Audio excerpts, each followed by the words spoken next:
if we're going to live in communities where people can walk, take bus rapid transit or a tram instead of driving their car, have the opportunity to use district energy, if those kinds of systems are in place, people will live that lifestyle.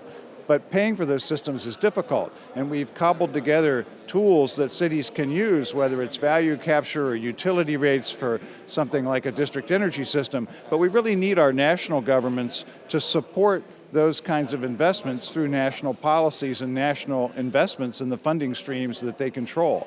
So that's why we're here. Cities can lead, cities can do great things, but we actually need our national governments to step up and support what we're doing, because we can't do it without them.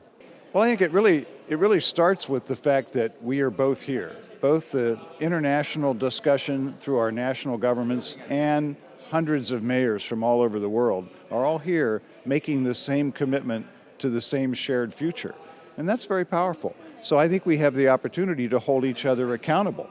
We can say to our national governments, hey, we need support for transit investments, not just highways, if we're going to have a car light or car free future. And they can say to us, well, why are you supporting urban sprawl if you believe in compact development? So it's a chance for us to actually make the words on the page durable beyond my term of office or President Obama's term of office or any other national or local leader, to say, well, we've made this commitment together in Paris, right?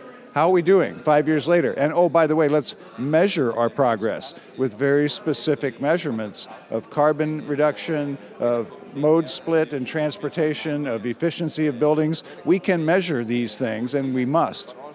A couple of examples of how Portland has learned from other cities. First is in transportation itself.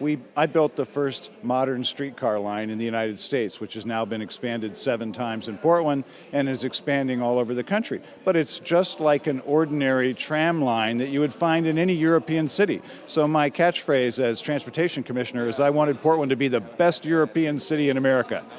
So we are deliberately borrowing or stealing a good idea from Europe and bringing it back to the United States, where actually streetcars began in Richmond, Virginia, more than a century ago. So those kinds of exchanges are very powerful. Vancouver, British Columbia has taught us a lot about how to do high-density urban redevelopment. So our new neighborhoods in Portland, the Pearl District, the South Waterfront, are very specifically informed by how those buildings are built, what their massing and siting requirements are, even the details of how their staircases and exits work for the floor plates of the condominiums and apartments. So we've studied very carefully Cole Harbor and South Falls Creek and other areas in Vancouver to make sure that we got it right when we built those kinds of projects in Portland.